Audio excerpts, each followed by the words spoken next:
Okay, so looks like I'll keep monitoring people that join.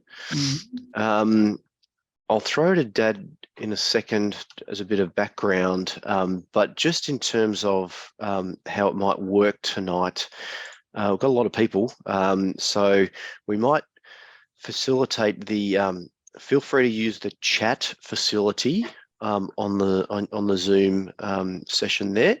So feel free to whack in any questions, comments as we go along, and we'll tackle those, or we might group them together and tackle them at a certain time.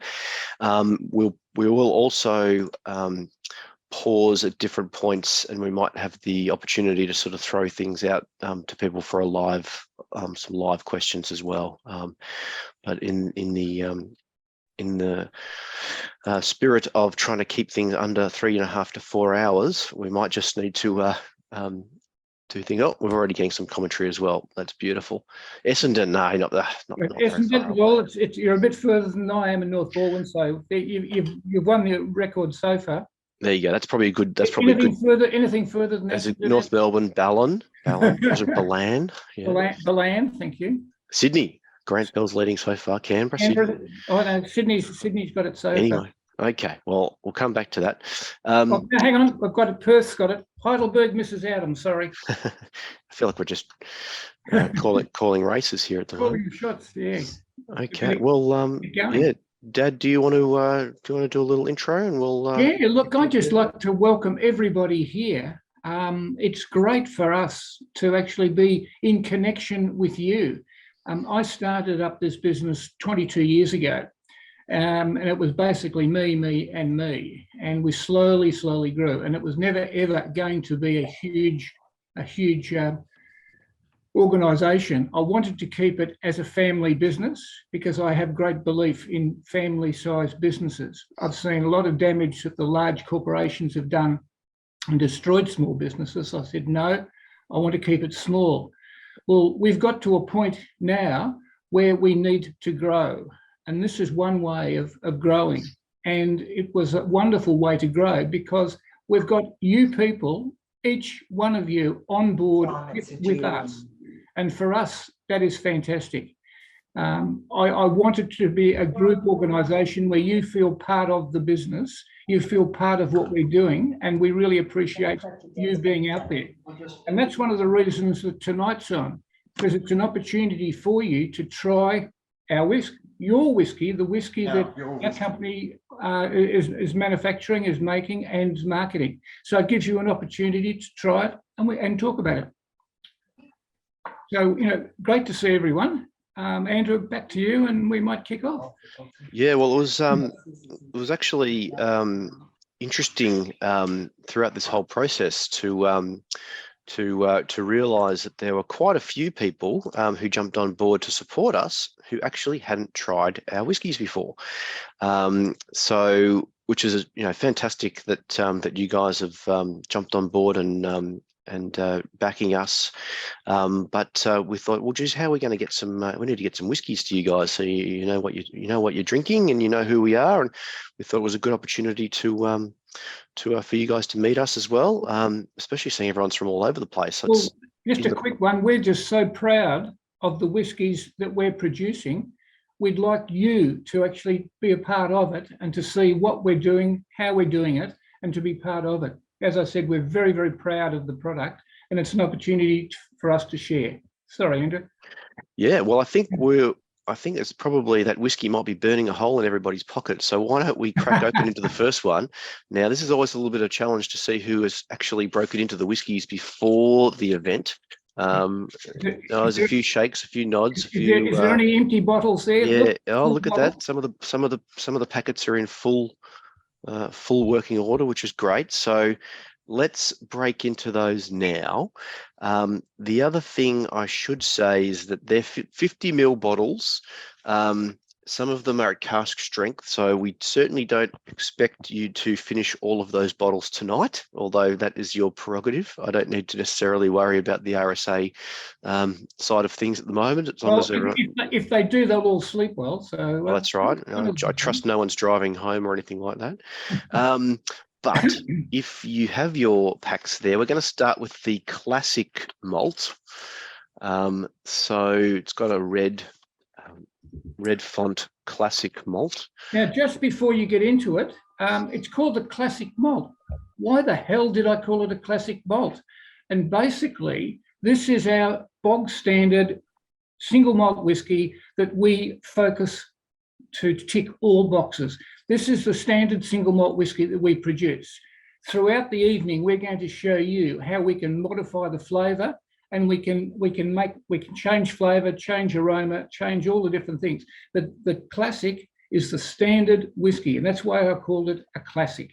It's produced with single malt with barley. It's double distilled, and it's matured in American oak bourbon casks. Now, the important thing with the bourbon cask is that it's heavily charred. Now, what that means is that you're not getting any flavour from the wood. That's something that we'll show you later. So what you've got in your glass now is our single malt whiskey that bears our name, and it's our classic. Sorry, Andrew, over to you.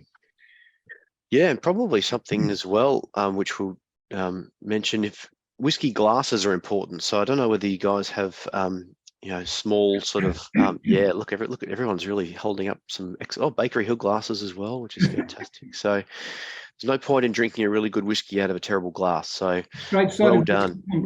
You guys are very discerning guests tonight.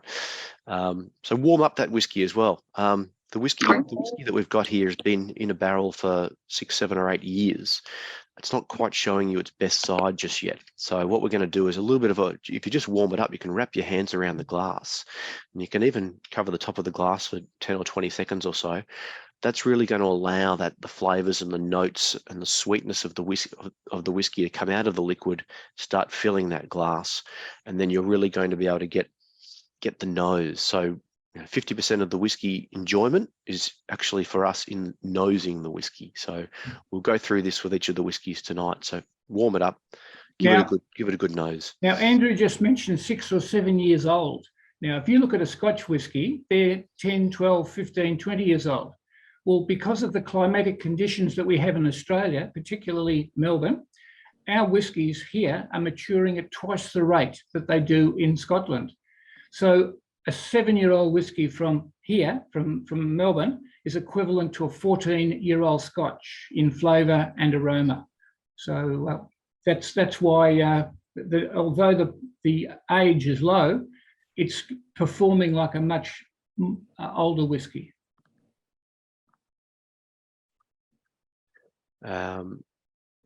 Mike, I was just actually typing a message. Mike Brosh, I think you've got a flight early tomorrow. Yeah, we're definitely not going to take 3 hours. Let's aim for about 90 minutes or so. I think 2 hours max. Do you want to go through the nose palette, so Andrew? Or why don't you do that? Why don't you talk a little bit about, Dad, what kind of whiskey you wanted to start making and why? Okay. When I started doing the first aid course, so then went into how to be reaching for the EpiPen and stuff, straight up like adrenaline shot to the heart. Put a green handnet on, wander around. That's somebody. I'm just going to try and find them and mute them, Dad. There's there's some background noise there. You keep talking, okay. and I'll.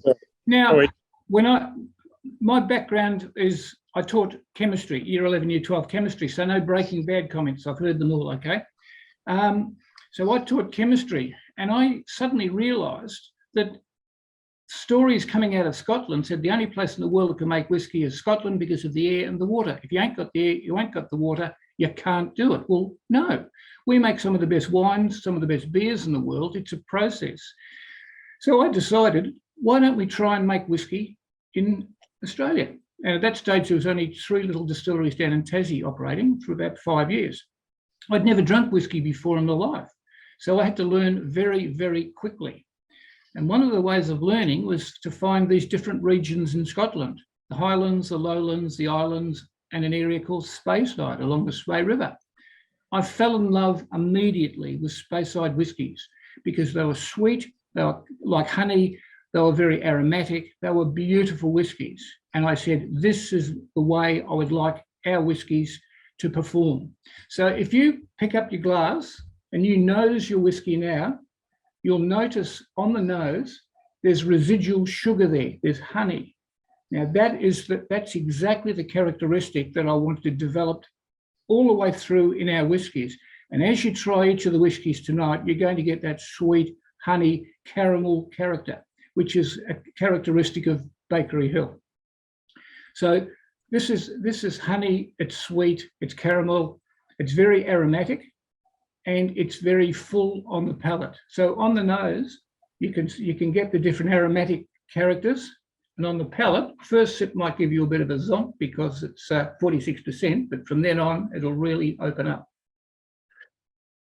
This whiskey in particular, guys, if you've got an opportunity to leave some in your glass, and we'll come back to it later, this one really does get so much sweeter with time in the glass. I can guarantee that this whiskey will be as sweet as a violet crumble. It gets so sweet with time. Yep. There's a question from James there around with getting the scent of your whiskey through the mouth or nose. Look, it's really personal preference, but I like to dig my nose deep down into the glass and really, get different sort of small smells through my nose, and that's where I tend to pick up a lot of different sort of flavor profile. In fact, you probably got, I think we sent out pocket guides with your packs. That has some good tasting notes. So if you want to follow along with the tasting notes, some people like doing that. Absolutely, that's a good opportunity. The only other thing as well at this point is, if you guys have had a lot of Australian whiskies before, you've probably had a lot of sherry matured barrels, wine matured barrels, port matured barrels, these sort of things. That's not our house style. So Dad got into the business in 1999, 23 years ago, to really make a classic whiskey that would really compare with the best whiskies coming out of Scotland. Traditional whiskies where you can actually taste the whiskey and you're not just tasting remnants of sherry, port, Madeira, and these sort of things. Just very quickly, so that's, if you've got a really bad whiskey, the best way to sell it and to get it into the market is to put it into a sherry cask, because all the consumer is tasting is sherry coming out of the sherry cask. So we didn't want that. We want you to try the whiskies that we produce and we develop. Andrew? Yeah, well, I think we've sort of nailed the first one, the classic malt there. Feel free to, well, what we might do is we might get you guys to move on to the next one, which is going to be the double wood. And perhaps we might have an opportunity to, if anyone has any sort of interactive questions or comments that they would like to contribute at this point, feel free to, while everyone's sort of pouring their double woods. And warming it up in the glass. Warming it up. It's very, very important to warm it up. Yep. So if anyone does want to contribute or ask a question or anything else at this point, feel free to unmute yourself and fire away. Oh, that's quiet. All right, I'll fire away. Now, I've just spent the last 10 minutes saying that we use American oak bourbon casks that have been heavily charred. And this heavy charring stops any wood characteristic seeping into the whiskey. Well, guess what? The double wood, we're going to go the opposite direction. Now, the reason I'm saying that is that the whiskey that you've got in your glass now started its life off as the classic, the first whiskey that we had tonight. After 6-7 years, it's then been transferred into French oak. Now, French oak, the French oak we use is virgin wood. It's never had any other product in there before, no sherry, port, or Madeira. It's just sorry. Went down the wrong way. Right, you're not wrong.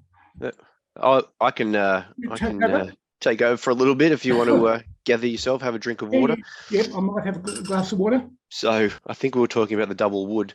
So yeah, The double wood actually starts its life as the classic whiskey, so the very first whiskey that you had. So it spent 6 or so years in an American oak ex-bourbon barrel. We then transfer it for the last 12 months of its lifetime to a virgin French oak barrel. So the French oak barrel, as Dad was talking about, hasn't had any previous contents, because we're not looking for any previous contents of the barrels to be impacting the whiskey here. But the French oak itself has very minimal charring on the inside. So with a French oak maturation, you're looking for a little bit of wood influence to come into the whiskey now. So with this particular whiskey, the double wood, if you're nosing it, hopefully you're getting a little bit more oak coming through. The first whiskey, the classic, tends to be sort of more fresh fruits, fresh apple, fresh pear, honeycomb, nougat. The double wood goes to more stewed fruits. You're getting more sort of Christmas pudding notes, cinnamon, raisins, dark chocolate, those sort of things. And that's really that just that last 12 months influence of the French oak barrel.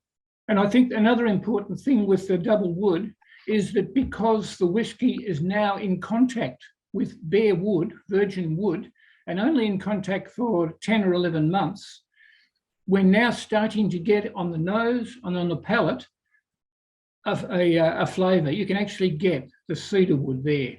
So if you nose the glass, you can actually smell the wood, which has come from the French oak panels. Yep. I had a couple of questions here I'm going to circle back to from the chat around barrels. We get our barrels, so 90% of our barrels are American oak ex-bourbon barrels. 90% of those are from Jack Daniels in Tennessee. So basically, our whiskies are matured largely in American oak ex-bourbon barrels from Jack Daniels. We do have some Heaven Hill and some Woodford Reserve barrels, which we're maturing in as well. The French oaks are 10% are French oak barrels. They would have previously held wine, but we do get them shaved back to bare wood on the inside. So we're actually shaving it back, basically creating a fresh barrel again, removing influence of that wine from the barrels. I might just jump in very quickly. Now, that's the French oak barrels. The American oak barrels, America, the land of the free, has a regulation that all barrels used for whiskey maturation must be A, brand spanking new to start with, and B, they can only be filled once. So as a result of that, there's a flood of barrels coming out of America that have only been ever filled once. Now, because of the charring in the barrel, it has no effect at all. So when we receive the barrels from the US that have been filled once, there's no carryover of bourbon. That's why you don't get any bourbon character in our whiskies. Yep. And there's a question around how expensive new barrels are compared to used barrels. Dad, well, do you want to? You're looking around about $2,500. They can be more depending on the manufacturer and so on. But generally speaking, let's say about $2,500 for a barrel. Because we're buying them from the US, because they've been used once, we get them down around about $450 a barrel. So that's another good thing. Now we can continue to use these barrels over and over again. There's no problem with that.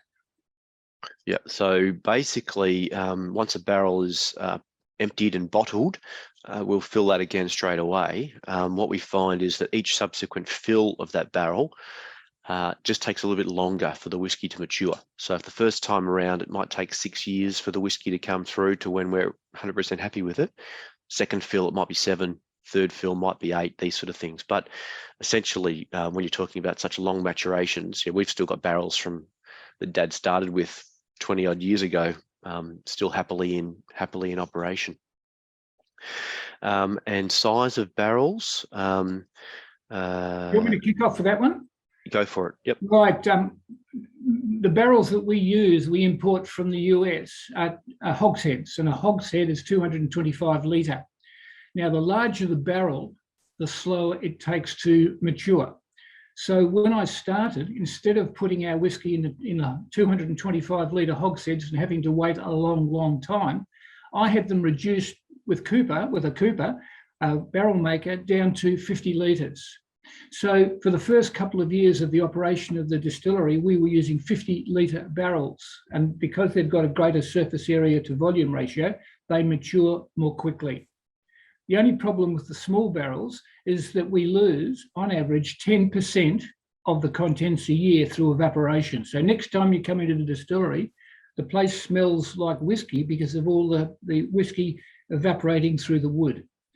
Now, to solve the problem, the next releases we did were 100 litre. We did that for quite a while. Now we don't reduce them in size at all. We fill the 225s because we've got time behind us, and we look at the big picture rather than a year-to-year picture. So we've got a range of barrels, 50, 100 and 225, but we're aiming on the 225s to be the basic whiskey barrel that we use. Yeah, we can use some of the smaller barrels for experimental batches and those sort of things, but we tend to find a larger barrel provides a gentler and more rich maturation. The question, excuse me, question around scraping and recharring. Yes, we will do that. Basically, once a barrel the maturation lag is so long, it's just not worth our time waiting that long. We can get the barrels to a cooper and they can scrape and rechar the inside of the barrel, and we've basically got a new barrel again. Somebody just came up with a little comment about double wood heaven. I find that this, for me, this whiskey seems to tick all the boxes. It's absolutely a beautiful, beautiful whiskey. We tend to call this our Christmas special: raisins, sultanas, plum pudding with a touch of cedar wood on top of it. This is the whiskey that really ticks all the boxes. The hard whiskey enthusiast tends to go for the classic because the classic tends to have more a stronger palate and more flavour. But generally speaking, the double wood is the one that people just love. It's an excellent Christmas gift if anyone's looking for friends, family, work colleagues. It's a low-risk option, so double wood is an excellent place to gift. And those Pete freaks who are writing in. If people come into the distillery and they're not quite sure what they enjoy or what their friends enjoy, we always recommend the double wood because it ticks all the boxes that most people really enjoy. And Pierre, absolutely, you've got a Christmas gift for yourself. At least you know you'll be getting something you want. No trying it before Christmas Day, okay? Well, that's right. You have to wait a little bit longer for the peated whiskies crew, so they'll be the last two. If we have the peat now, you wouldn't taste any of the other whiskies. It coats your tongue. It's like a wine tasting. You can't start with the Cab Savs. You got to finish with those. There was a question back around the stills, what stills we use and the volumes. Do you want to tackle that one, Dad? I will indeed. When I started, the choice was go to a still engineer in Australia that had only been in operation for a couple of years, or in fact go over to the UK, or not go over, but contact still engineers in the UK or Scotland that have been making stills for generations. So guess what? I did the latter. I contacted a lot of still engineers over in the UK and over in Scotland and spoke to them saying, I'm starting up a whiskey distillery. I want a still, talk to me about it. Most of the companies killed themselves laughing. And I said, you're making whiskey where? You're mad, it'll never work, thank you very much. But one engineering company in the UK said, we're only too happy for you to produce stills for you.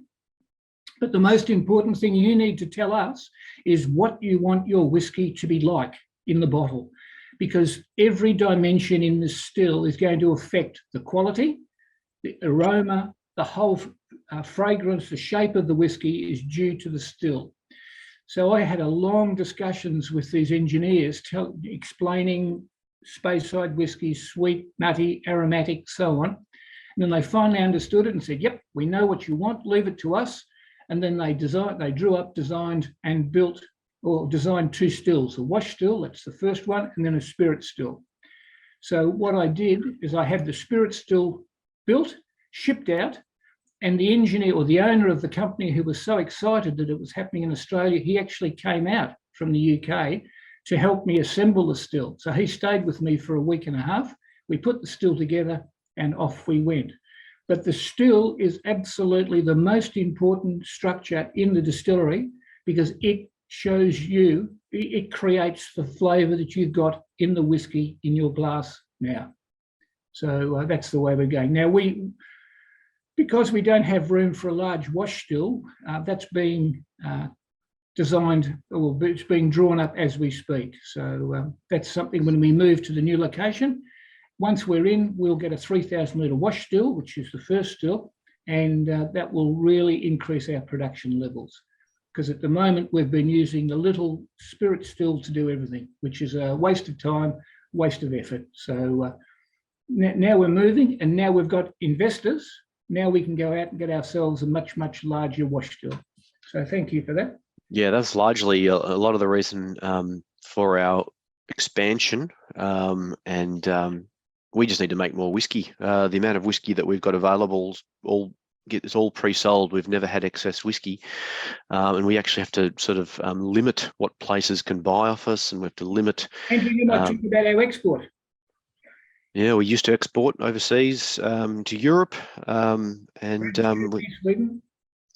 What was that? Sorry. France, Germany, and Sweden. France, Germany, Sweden. Yep, but basically the local demand here in Australia has just been so high over the last 10 years that we had to make that strategic decision to sort of prioritise our locals rather than people overseas. So the answer for us is that we just need to make a lot more whiskey. That'll open up a lot more opportunities for us. So that's going to be sort of priority one once we do get into this place in Kensington, which we'll talk a little bit later on. Where do we source the spring water from, and how does this impact the final product? Another one. Yes, we've got our own special dam. It's called Chateau Sylvan, and we have a special pipe coming down from Chateau Sylvan into the distillery, and we use that. Okay, I'll tell you the truth. Melbourne water is fantastic. We use normal drinking water coming through from our dams in Melbourne. There's a story that look, if you haven't got the water, then you won't make the whiskey. Well, if you think about it, we use water to make, in inverted commas, a batch of beer. Then we distill it twice. Nothing is going to get through double distillation. So this business about the water being absolutely crucially important is a little story that some distillers have started just to make the creek down the back look a little bit better. But look, Melbourne water is fantastic. We don't have any problems whatsoever, and never will. So that's basically our water situation here in Melbourne. If anybody's done a distillery tour with us or a tasting event, you probably know that we like to bust some myths about whiskey along the way. So there's a lot of marketing guff that's out there, and so we like to sort of explain it logically, that it's a process. If you can make wine, beer, you can make whiskey essentially, and it's not secrets or fairies at the bottom of the gardens or those sort of things. So yeah, Dad, as you guys all know, was a chemistry teacher before turning his hand at the dark arts of distillery. We won't tell you where we make meth anyway, so that's all right. We keep that to ourselves at the moment. So for us, education is as much around the name of the game for us as it's actually making the whiskey. We like to educate people so that you guys know a little bit more about what you're drinking, and you can go out into the world and enjoy your whiskies a bit more. Okay, so what I think we're going to move on to is the first of the cask strength whiskies, which is the classic malt cask strength. With the red label? Yep. So we're going to do a bit of an experiment with this one as well. So just forewarning that we're going to get you guys to source, talking of water, we're going to get you guys to source perhaps a glass of water, maybe a teaspoon or a little straw or something like that, because we're going to experiment by adding a couple of drops of water. Once we've tried it without the water, there's a lot of, I've been in rooms that have almost had a punch up Half the room said you never, ever add water to whiskey, and the other half says, of course you do. And they've really got angry about this situation. Now, my view basically is every whiskey will react differently with water.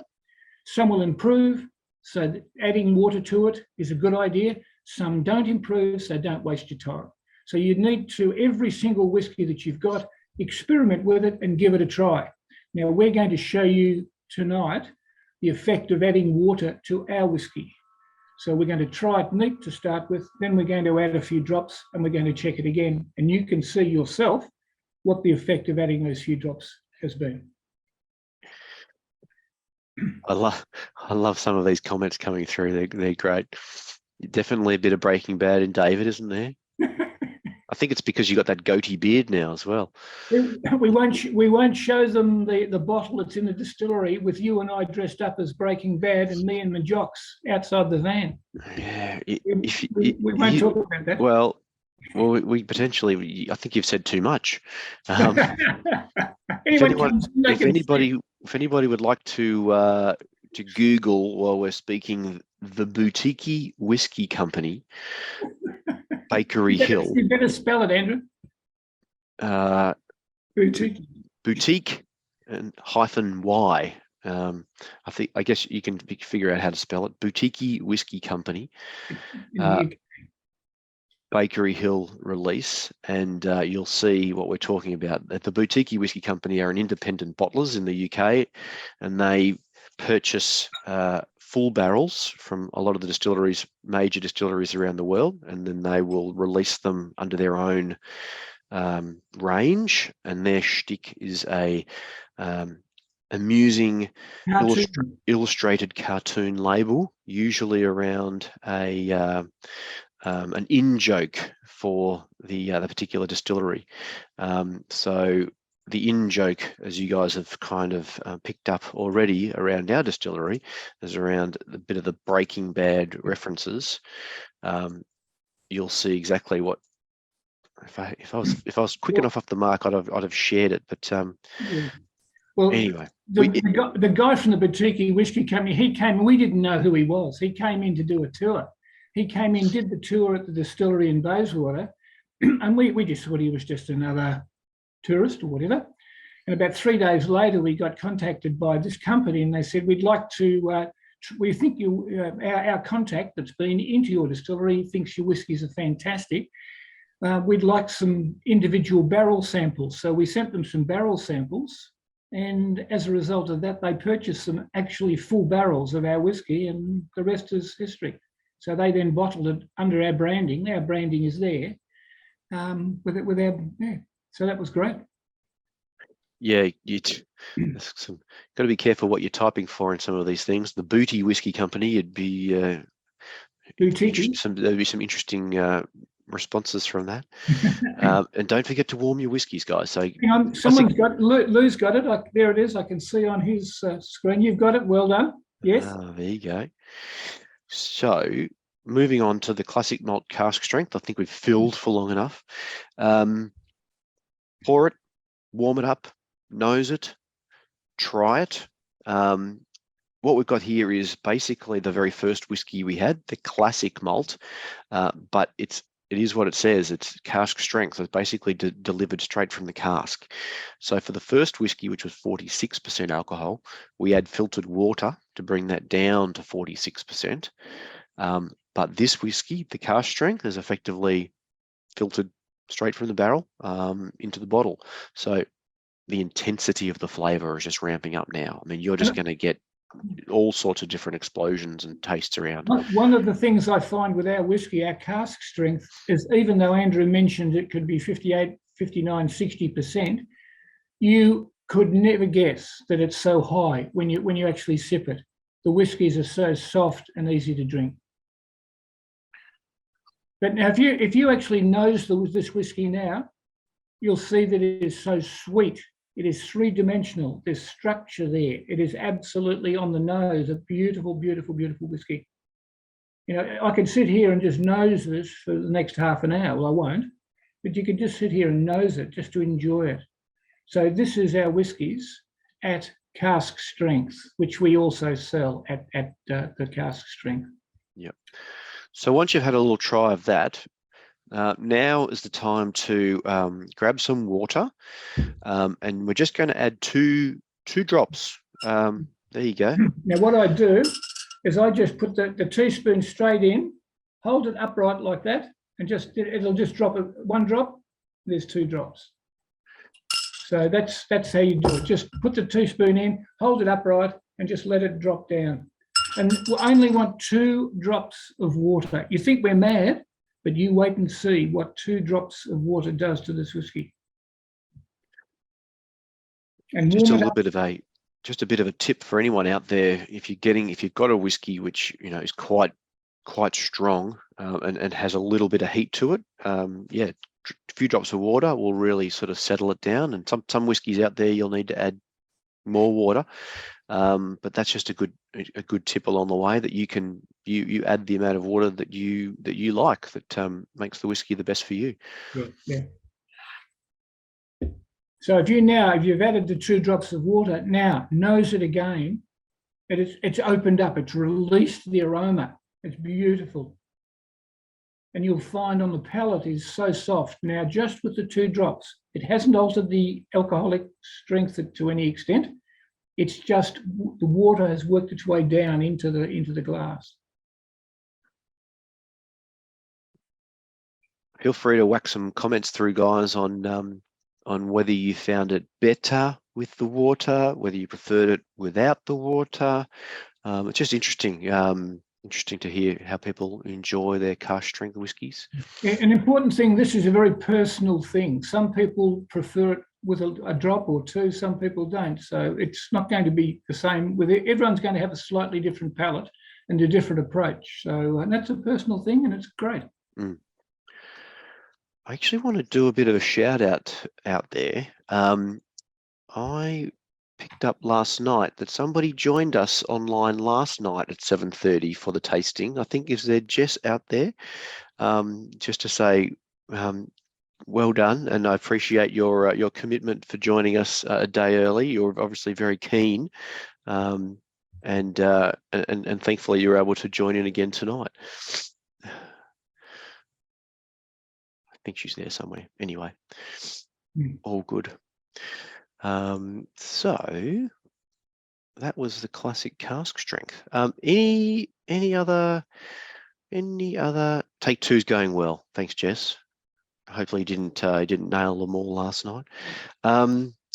Anybody want to sort of have any sort of questions, comments about anything that you've heard so far, or even a bit more general with whiskey or our business or anything like that, before we dive onto sort of the peated whiskey world? Feel free to, if you'd like to either make comments, or at this point, if you feel free to unmute yourself and you can chip in with any questions. Andrew? Yes, here we are. Yeah, Nick here. G'day, Beautiful.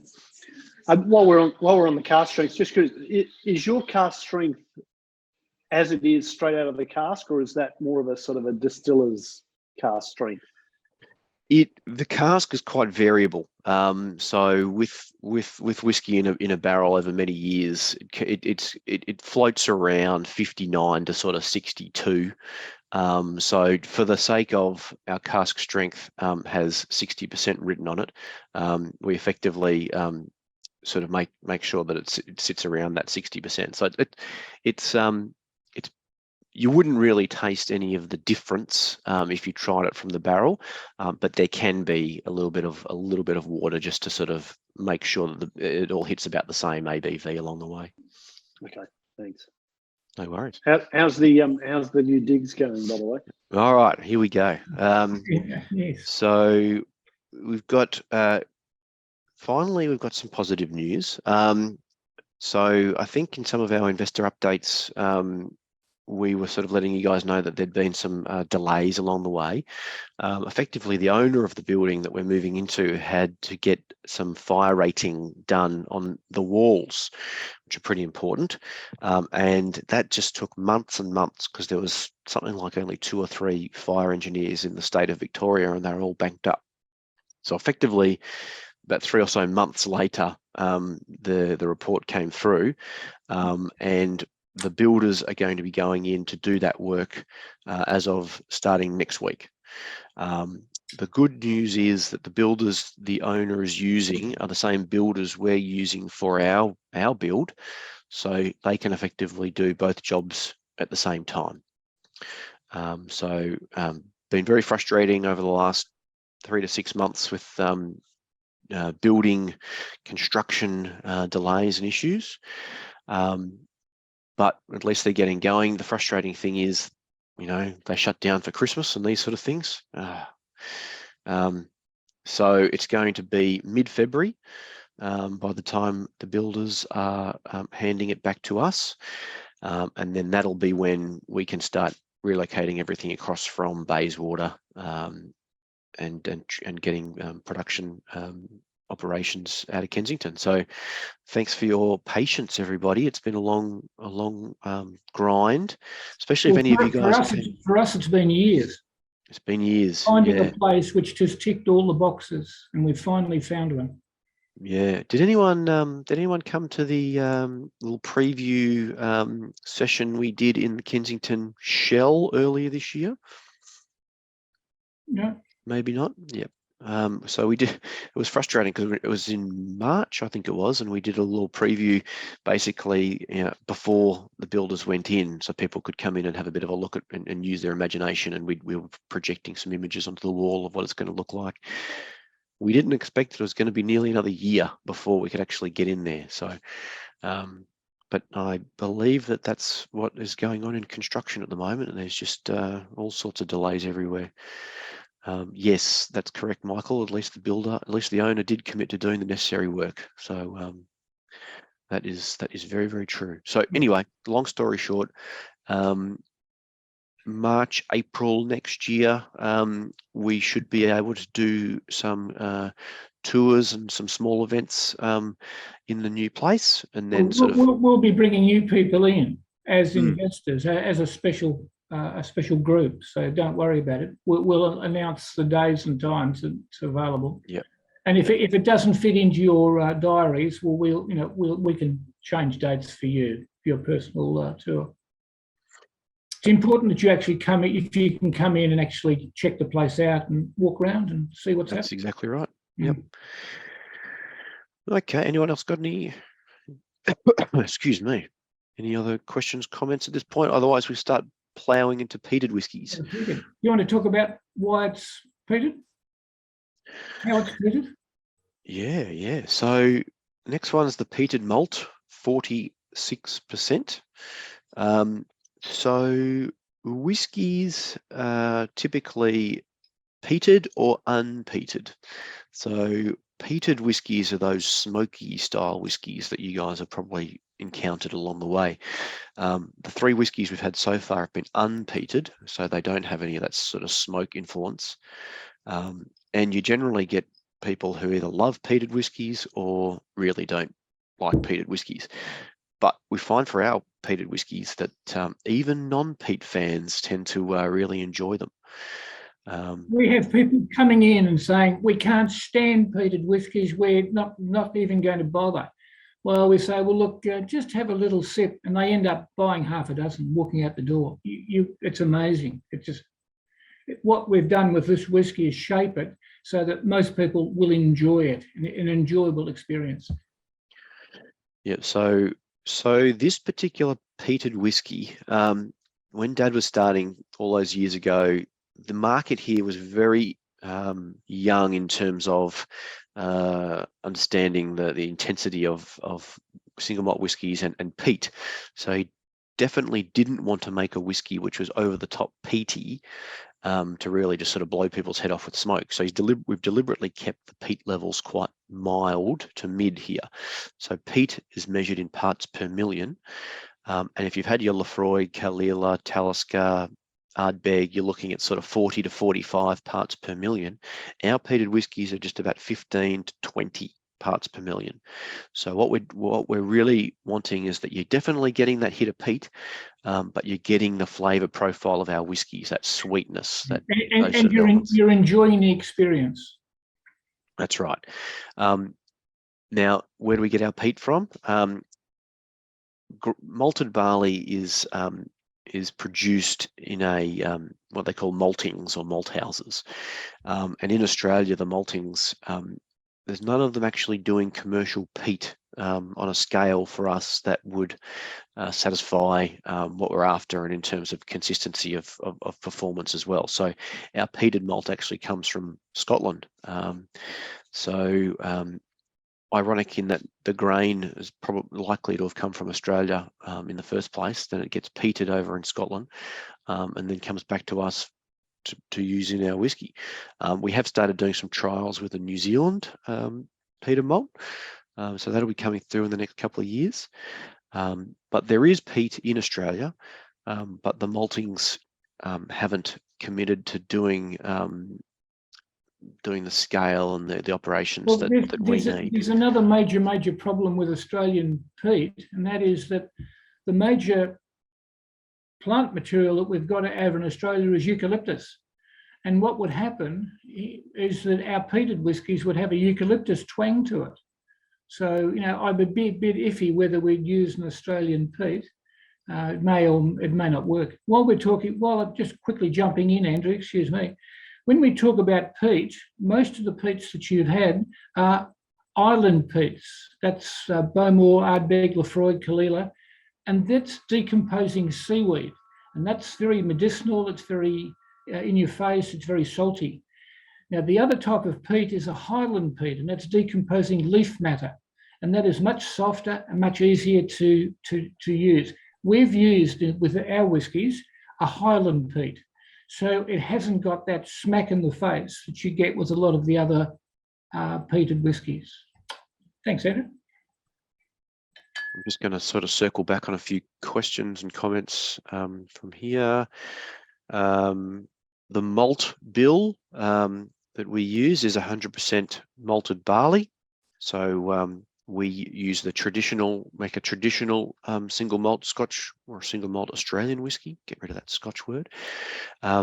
American whiskies will tend to have rye, corn, maize, these type of things.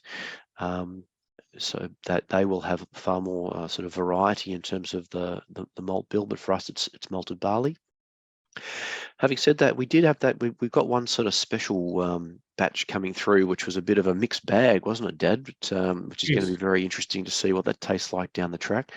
We got a mixed bag of grain from the maltings, and we thought we'd give that a go. So stay tuned for what that looks like. Well, we'll give this a nudge. I think everybody has, but yeah, you get into it. Oh, I haven't. Well, again, when you're trying this, the important thing again is to warm it, hand over the top, and also to enjoy the aroma.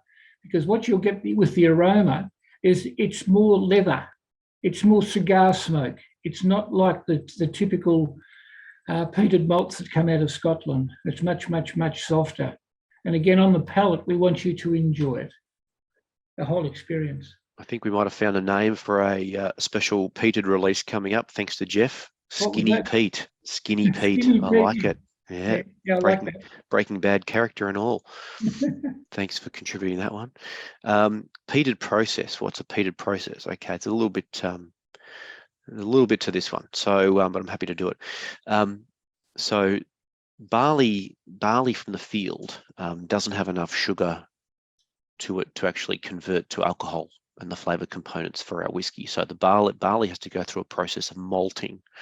And malting is effectively increasing the sugar component of the grain.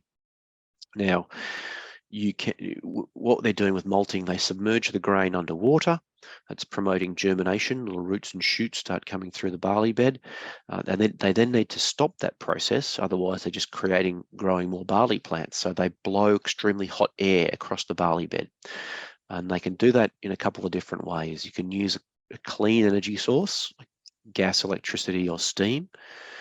That provides the sort of clean, fresh barley flavour. Or the unpeated.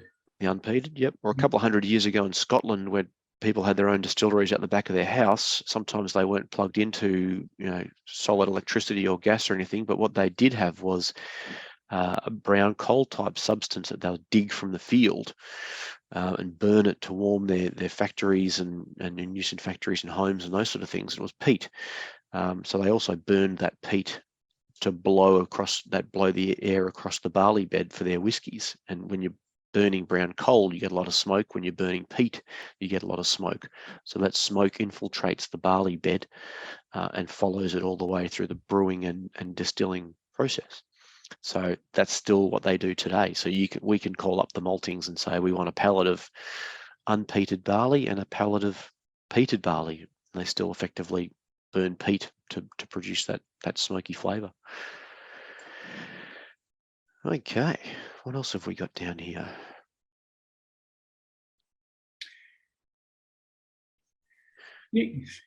Someone was mentioning they'd like a cologne made out of this. If they had a cologne, they would certainly use it. There you are. You have to come to the distillery and you'll leave smelling of this.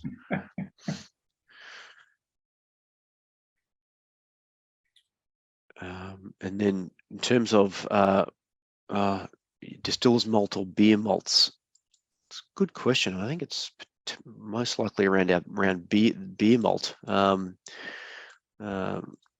For that one, Hugh. I don't think there's that much difference. No. between distiller's malts and beer malts. Yep. Because the first step in the process of making whiskey is to make, in inverted commas, a batch of beer. When you come down to the distillery, we've got a brewery, and the only thing we don't do that a brewery would do is that final step of hopping step, where they put hops in to get flavour. Well, the process we do is exactly the same as a beer making or a brewing process, except it's unhopped. So I think that the grain would be the same. Yep, spot on, Joe. Best job in the world. I have to say it's pretty bloody close. certainly beats my 15 years in financial services before this. Talking to people about superannuation at parties was a real turn off. Now you talk about whiskey. Yeah, I can't get rid of people now. So I think there's a lot of peat fans out there. Yeah. So probably you're really going to be blown away by the last one, I think, the peated malt cask strength. We keep the last for the best for last. So now it's basically the same as before. You've tried the peated at 46%. Now, if you got trapped in the distillery overnight and you had a little straw, this is what you'd be sipping out of the barrels of peated. That's the cask strength peated. And again, we're going to do some little tricks for that one as well, which will blow you away. Yep. So pour yourself the next one, warm it up, nose it, give it a try, and then we'll do the water. While you're doing that, so yes, we're not going to have moved to Kensington by Christmas this year, which is frustrating. However, we're running a bunch of events in and around the area, and in the inner north and in the CBD of Melbourne, to build the buzz really for us moving into the neighbourhood. So, for anyone who's in Melbourne, definitely, if you've got an opportunity to come and see us at one of these events, Dad and my brother Matt will be doing a bit of a in-store at Black Hearts and Sparrows in Kensington on Saturday afternoon, 3 o'clock till 6 o'clock. So there's one. You can just wander in, say hi, and try a whiskey or two. We've also got an event at Hardiman's Hotel, which is a big sort of deluxe canapes and matching food and whiskies, and we've got Christmas puddings on as well. So that's going to be a big one in a couple of weeks in Kensington. We're doing an event at Whiskey and Ailment coming up in early December. We're involved in the Kensington Christmas Festival on a Saturday afternoon in December. So we'll have a bit of a stall going there. So yeah, absolutely come by and experience some of our other events, so you get a full view of who we are and what we're doing. Yeah, I might just jump in because people are actually trying this, and I think it's very important that we talk about it as they're trying it. Yep. Now, as you've got your glass in front of you, just nose it. Just check the nose. Now, when we're at the distillery, I normally give Andrew a hard time and tell him, hang on, this isn't as peaty as the last one. I think you've poured the wrong bottle. So if you nose the whiskey now, it doesn't seem as peaty as the 46%.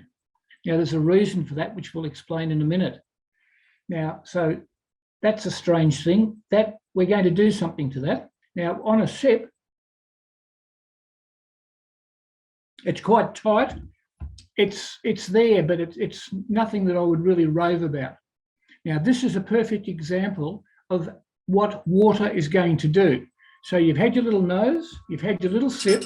Now add 2 drops of water to your, that's it, 2 drops of water, give it a mix, warm it up, hand over the top, and you will be amazed at what those 2 drops of water have done to the whiskey that you've just tried. This is absolutely the most perfect whiskey for sitting in front of an open fire in the middle of winter. Sorry, winter's finished now. Just sitting there, sipping, taking it easy, relaxing, and enjoying it. So now you've added your 2 drops of water. Now nose it again. Now it's released the peat. Now what happens is that with this, there's like a layer of oil over the surface, and that stops the aroma filling the glass. When you add the 2 drops of water, it breaks the oil barrier and releases the aroma into the glass. Now you can actually get the aroma of the peat after the 2 drops of water. Now, if you have a sip of it, it is absolutely soft and so easy to drink. Dangerously easy to drink. Dangerously easy for 60%. Yep. And this is a perfect example of some whiskies improve with water, some don't.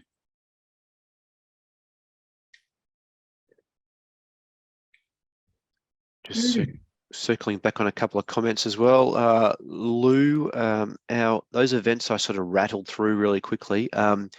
We've got them being, if you're following us on social media, Facebook or Instagram, you'll have the first 2 events listed and advertised.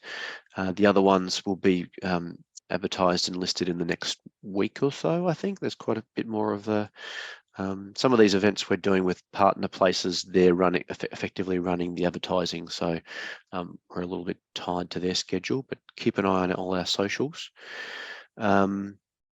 There was one from Nick about a Christmas release coming. Yes and no. We actually had a whiskey we've released today, of all things, called our Peated Double Wood.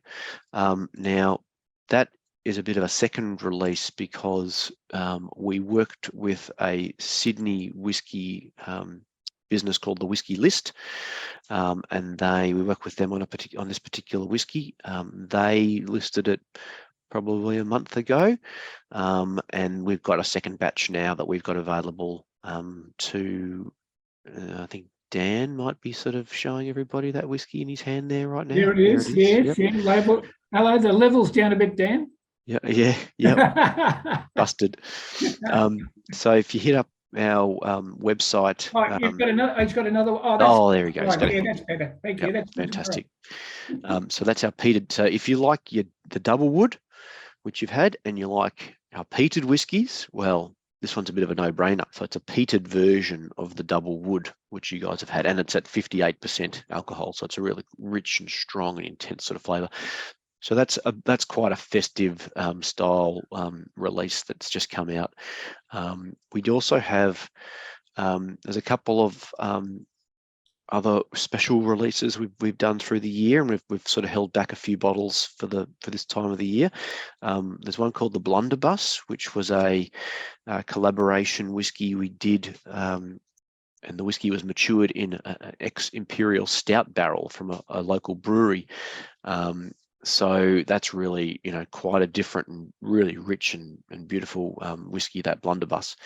And then there's also an 11-year-old whiskey we brought out called High Seas, where we got our hands on a ex-Highland Park barrel from the top of Scotland, and we filled it with our peated malt, and we let that go for 11 years. And the high seas, oh Dan, it's like The Price is Right.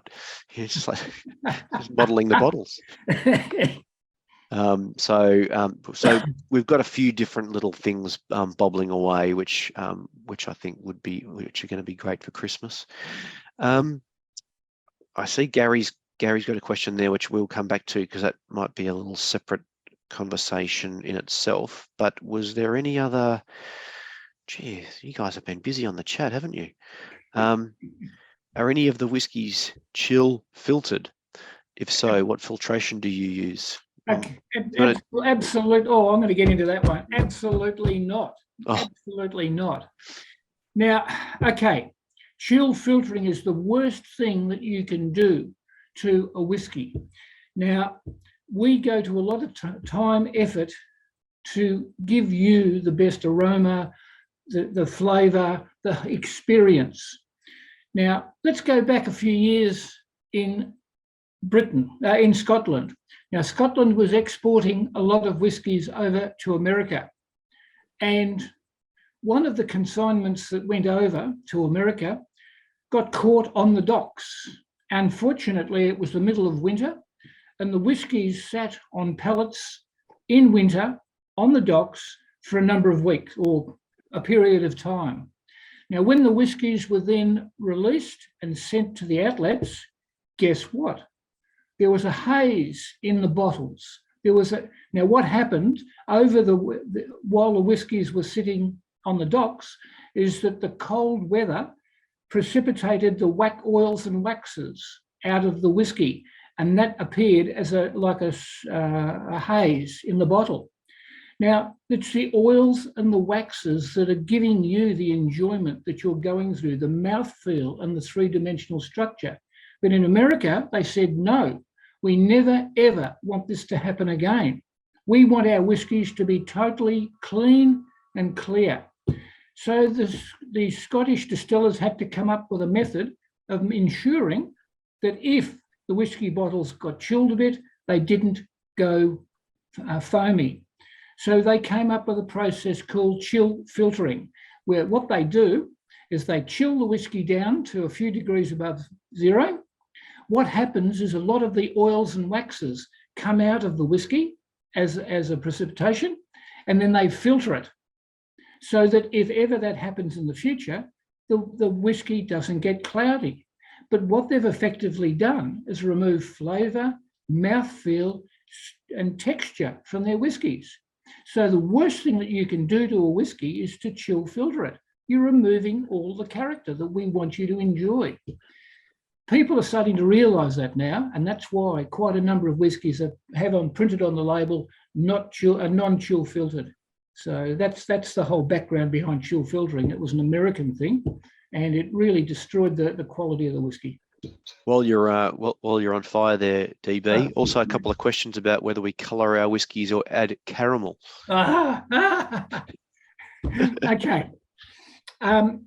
Very early in the piece, the Australian Whisky Association was running a get-together up in Canberra, and the head of the group contacted me and said, would you like to bring some of your whiskies up to Canberra and let our members try them? And I thought, I'm going to have to, and this is before we'd even bottled them, and I thought I'm going to have to find out sooner or later if people accept our whiskies and what their view is. Yes, I'm quite happy to come up to Canberra. And he said, by the way, Jim Murray is a great whiskey writer over in Great Britain. He'll be the keynote speaker. Why don't you contact him? Which I did. And Jim Murray said to me, could you send some samples of your whiskey to me in England for me to try, which I did. Okay, that's the background to it. Then it came to a week or two before the whiskey convention, and I was bottling our whiskey for the first time ever. And I had to hand design labels and things like that. And I looked at my whiskey and it was quite light in colour. And I said to myself, I'll do what everyone else does. I'll add some caramel to it because most distilleries add caramel to their whiskey. You don't have to put a note on the label, caramel added. So I added some caramel, took the samples up to Canberra, met Jim Murray, and he took one sip of my whiskey and he said, "This whiskey is completely and utterly rubbish. This is not the whiskey that you sent me.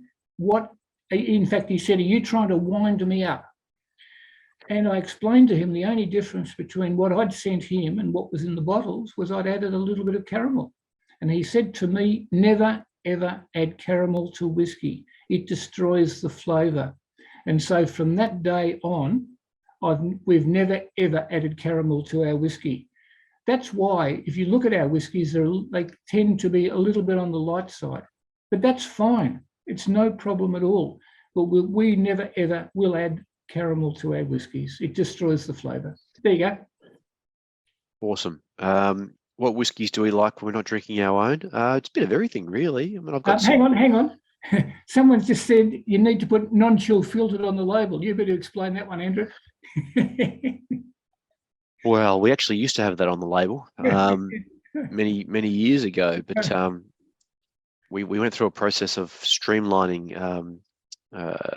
There's so many different references and comments on the label that it was just getting a bit confusing. So I'll take that on board, and who knows what we can do in the future. But yeah, in terms of what whiskies we like drinking, bit of everything. So I've got some great Scottish whiskies which I enjoy. Dad was a big fan of Glenfarclas. Yes. I've certainly I like Kalila as well. Kalila, yep. Springbank. I love some of the Japanese whiskies, particularly Chichibu. And we've been sort of going through some Australian whiskies as well. We've actually got an advent calendar, an Australian whiskey advent calendar, which we're going through slowly to try some different Australian whiskies coming out. So yeah, a bit of everything really.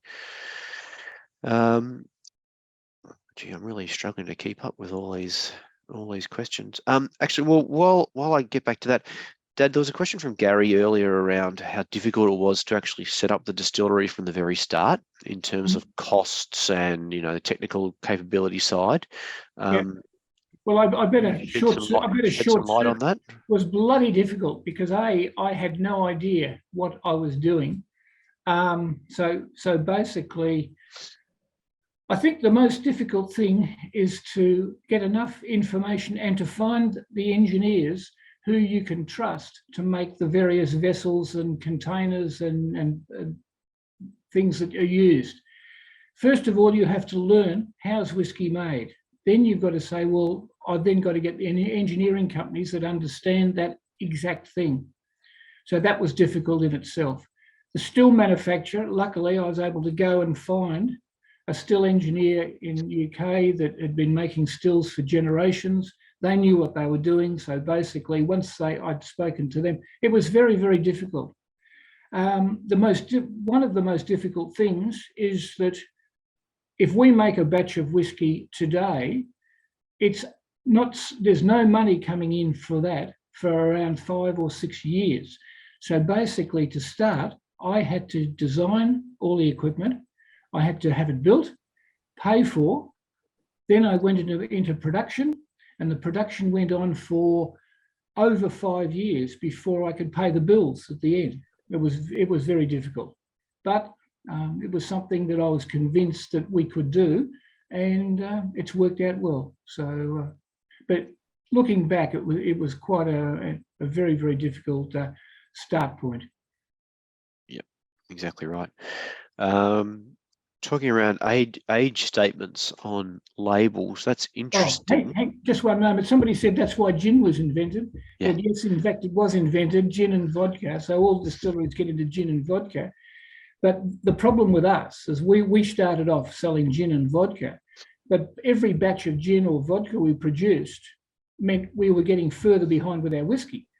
And I then got to a point where I said, look, we're focusing on our core product, which is whiskey. Let's just sort of let the gin and vodka sort of slide. But no, you're right.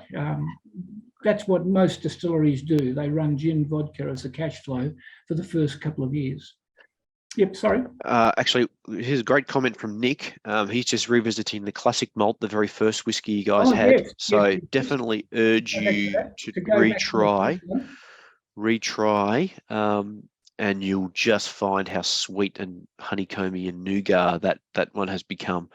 It does suffer a little bit from being the very first whiskey you try because your palate's not quite ready for the spirit notes.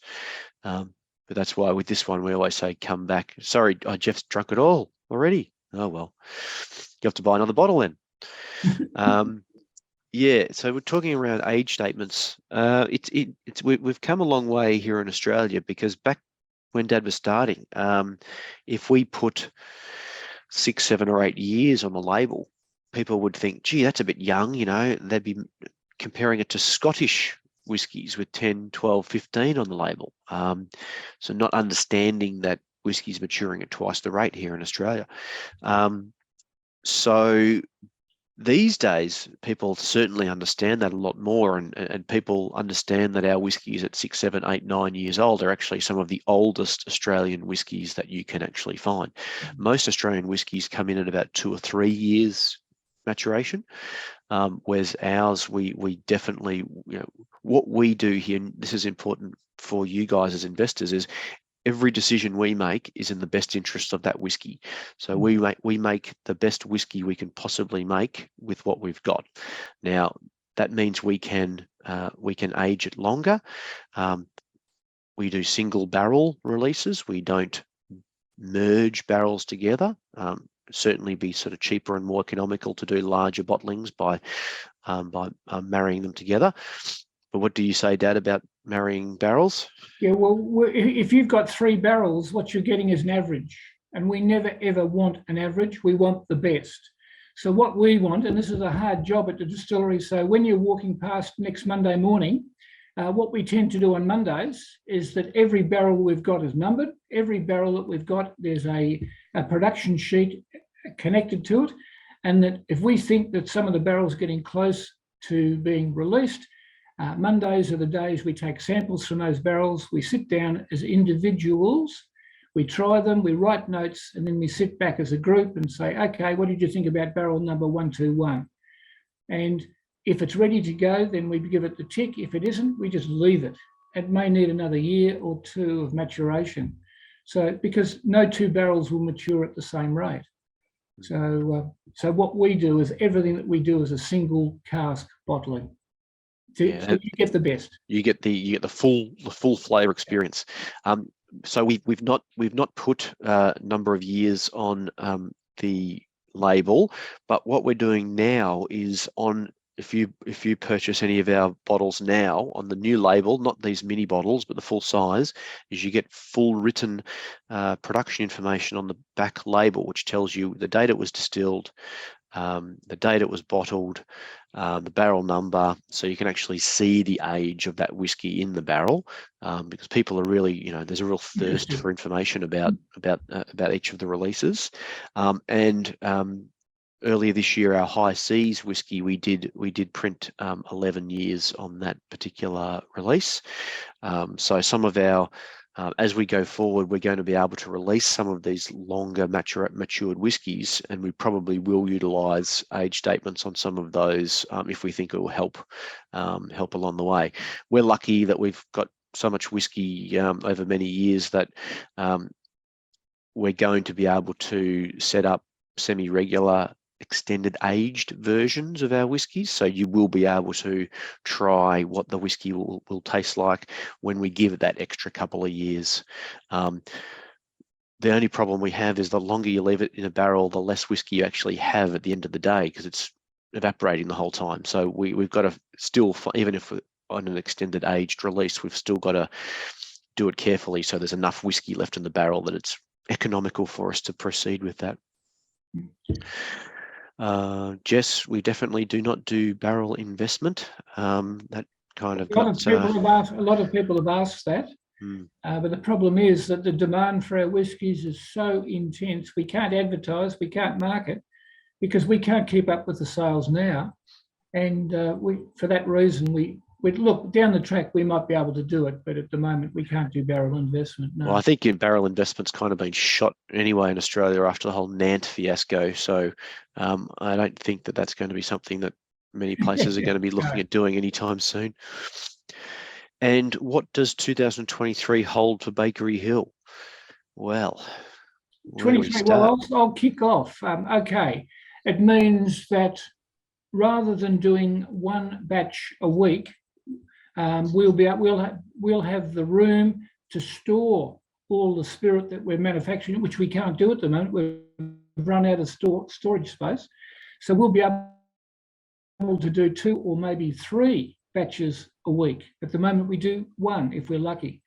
The second thing is once we get a large still, at the moment, the batch size is 1,000 litres.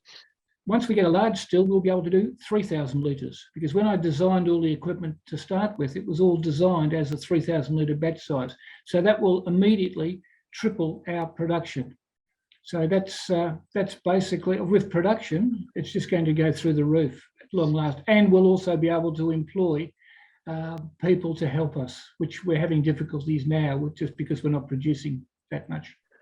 Yeah, even more excitingly, we'll be able to open up that sort of cellar door tasting bar as well. So we can actually have you guys coming in and doing events, and we can tastings, and we can have walk-ins, and we're going to have some little food available as well. We're going to showcase that distillery in Kensington. We really want to showcase a lot of the local providers from the area. So we'll have a couple of the beers from the local breweries, Bonehead, Hop Nation. We might have a local wine, a couple of local wines. We want to have like little cheese platters, charcuterie boards, these sort of things that can really sort of contribute.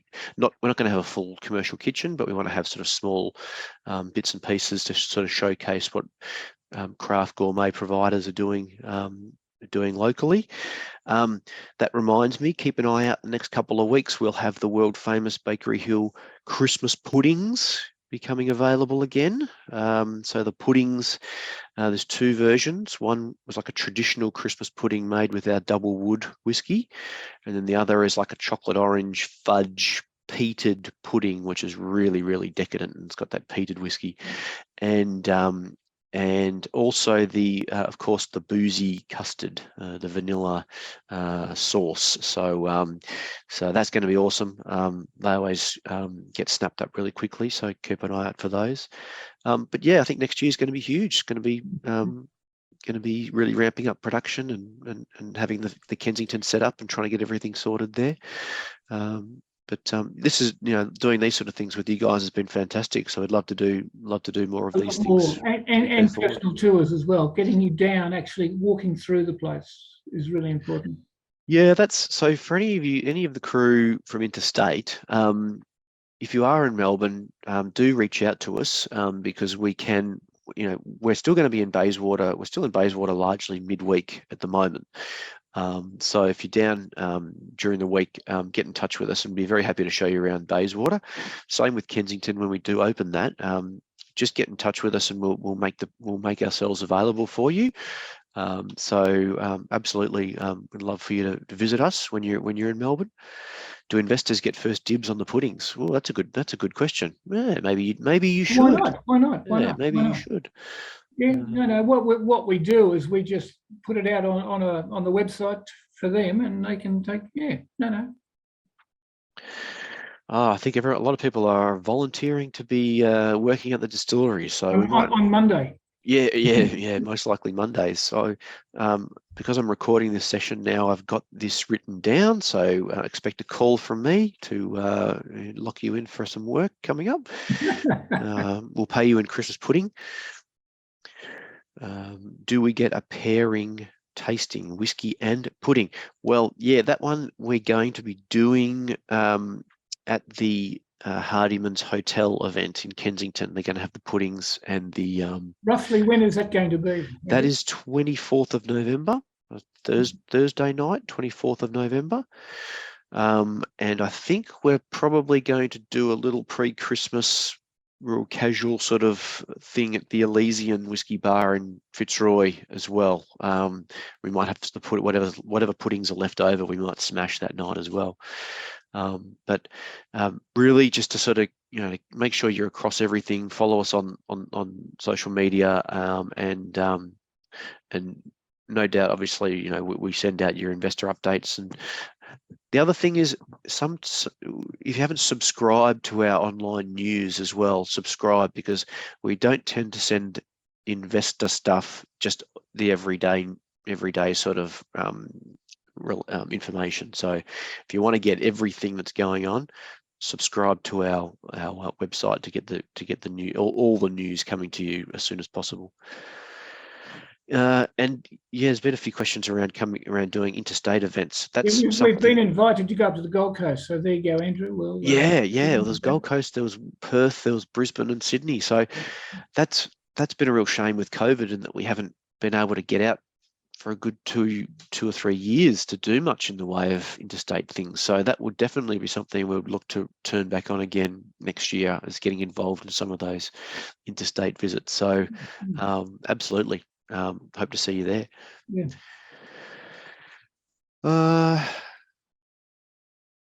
Okay. Any other does anyone want to feel free to unmute yourself for any further final comments or questions before we start wrapping things up, crew? I was just curious if there was options to pop down to the Bayswater distillery to have a look around still. Yeah, during the week. So mostly Monday, Tuesday, Wednesdays, we're all there. Thursdays, Fridays gets a little bit harder, but if you definitely just drop us an email, info@bakeryhill.com. If you've got a date in mind, just shoot it through, and yeah, we'd love to show you around the tin shed in North Bayswater. Yep. Probably going to be there till we're going to have some presence there until sort of mid next year, I imagine. So definitely reach out. What about your favorite? What are your favorite whiskies for the night? Does anyone want to chip in the chat and sort of name your favorites? I should set up a poll or something. That would have been interesting. Peated cask strength. Yeah. Mate, I'm just going to unmute myself because I get ballsier the more whiskey I drink. There we go. I got to say, the revisiting the classic malt after it's sat for a while, just sensational. Yeah, but it's amazing, isn't absolutely it? beautiful. Yeah. So everyone pour another glass now. Let it sit for 15 minutes. It's interesting. We find whiskey tends to get better in the glass. So if you can be disciplined, pour yourself a whiskey and leave it for 15 minutes before trying it. Or if you can't be disciplined, just pour yourself 2 whiskeys. Come back to it in 15 minutes. One for now, one for Ron. That's right. They do tend to get better in the glass. Yeah. Often you have a tasting and you go back to the first one and you think, oh, it's not so good, but actually the classic malt was really, really good. So well done, David and team. Well, thank you very great. much. That's great. I'm glad. Look, really glad you enjoyed them, because that's what we're here, is actually to provide something that we hope that you'll enjoy. It's, for us, it's great fun to be with a group that's enjoying our whiskies. I really enjoy the fact that you're trying to do 45 whiskies, to meet lots of different needs, just keeping it simple with a few really, really good ones. So thank you very much. Yeah. Now, we've just got a comment which I have to, you get this one, Andrew. Someone said, what about adding ice to whiskey? And the only thing, because we're all different, our palates are different, I will never, ever tell you how you can drink your whiskey. It's a personal thing. The only thing that I will tell you never, ever to do is add ice. Now, the reason for that is that when you add ice to whiskey, it chills down. And so when you sip the whiskey, the taste buds on your tongue close and you can't taste the whiskey anymore. So if you've got a really bad bottle of whiskey at home, put it in the fridge, because when you drink it, you won't taste it. Now, for some reason in America, they tend to drink their whiskies with crushed ice. And that's why they have straight-sided whiskey tumblers, not a glass like we're using tonight. But no, I would always say never, ever add ice to whiskey. It destroys it. Wine. Are you okay? So David and Andrew, great night. I'd like to tell you that an anti-peat whiskey lover is my best mate. Fell in love with your peat. There you go. Right. Wow, that's high praise. We'll take that. Good. I love it how he just jumped out of the screen there as well. He didn't want to be on. There he is. He's onto the peats. Very good. Yeah, well done, David. Want to thank you for having the foresight, 6 years ago to, put this all together and take that dare. A lot of people, I've run my own business for a couple of years and it was the toughest thing I ever did. And mate, for you to stick it out, to go through all the heartache and go the hard work and put the sweat and tears in and have your family behind you like Andrew. So well done, guys. No, it's great. The best Should be thing that's applauded. happened is I've now got both of my sons in the business and they'll be running it, which is great. But no, totally agree. It's I never knew what I was letting myself in for. The problem was once you're in the track, you've just got to keep going. So, but no, it's great. And I must say, it's a great job. Every day is different. You never know who's going to ring you. You never know what the contacts are. You never know what's going to happen. It's an amazing occupation. No, well done. You make an amazing product and proud to be a shareholder. We really appreciate each and every one of you, what you've done to help us go to that next step. So thank you very, very much. It's great. It's great to have you on board. Just a couple of interesting little side notes over the years is that how many generations of the royal family has enjoyed Bakery Hill whiskey now, Dad? I think we've had 4. Now 3 of them have tried it. What happened? It was the government house got in touch with you, didn't they? The Queen and Prince Philip were coming over. This was quite a few years ago, and Government House rang up and said, "Look, Elizabeth and Phil like their whiskies. They like to have a little quiet whiskey at the end of the night. Could you send us some samples up so we can just see what you've got?" So I sent some samples up there, and they said, "Look, from what we hear from the crew in UK, they really enjoy a peated whiskey. So can we have a few bottles of your peated?" So I sent those up to Canberra, and they said, "Look, when you're not going to hear." Oh, sorry, no. I beg your pardon. The first conversations I had with them were, "We're having some very special guests coming up. I can't tell you who they are. It's sort of secret at the moment, but after the King and after Philip and Elizabeth had actually been and gone, they then rang up and said, "Guess what? Guess who tried your whiskey? They really enjoyed it." And they sent their footman. Their footman down to say, "Excuse me, Elizabeth would love to take the bottles home with them, so they can have a little bit of something when they get back at home." So they took the whiskey home. So that was the first mark. Then now who's the son? Charles and Camilla. Charles and Camilla came about a year and a half later, and they went up to Canberra, and the message was, "Mummy and Daddy would have tried some of your whiskey," and this came from the Canberra people. "Mummy and Daddy tried your whiskey, and they said it was really good. Can we try some too?" So we sent some of our whiskey up there. So that was the second generation. Then about a couple of years later, the third generation went. But when the third generation actually asked for it, they had young children. So I sent up a mini pack and said, "This is for your children. Ensure they don't try it until they're 18 years old." So there you are, 4 generations. So that was a bit of fun. Responsible serving of alcohol with the royal family. We love it. Yeah. Very good, very good. Well, that might be a great note to sort of finish up, I think. Yes. So thanks so much for everyone for joining us. It's been a lot of fun. It's one of the best parts of our job, to be honest. So we should organise. We should do this on a semi-regular basis, just to keep contact with everyone. Yep. But yeah, don't feel free just to get in touch with us anytime. I'm Andrew at bakeryhill.com. And I'm David at bakeryhill.com. He's David at bakeryhill.com. Any questions, any comments, any thoughts? Don't forget, I think we sent out a little note a week or so ago for you to come up with some investor name ideas. So feel free to send your best investor names for this group to come through. I actually, the day before yesterday, I actually sat down and I've made a list of all the investor names, the person who put the name in, and the name they're suggesting. So that's now on one big sheet. You got that, I hope, Andrew? Yeah. No, they've got one more week, I believe, to get their entries in, and then we'll take it to the board. But yeah, thanks so much. Come and see us if you're local, or if you're not local, if you're in Melbourne, reach out, and we will look forward to doing more of these going forward.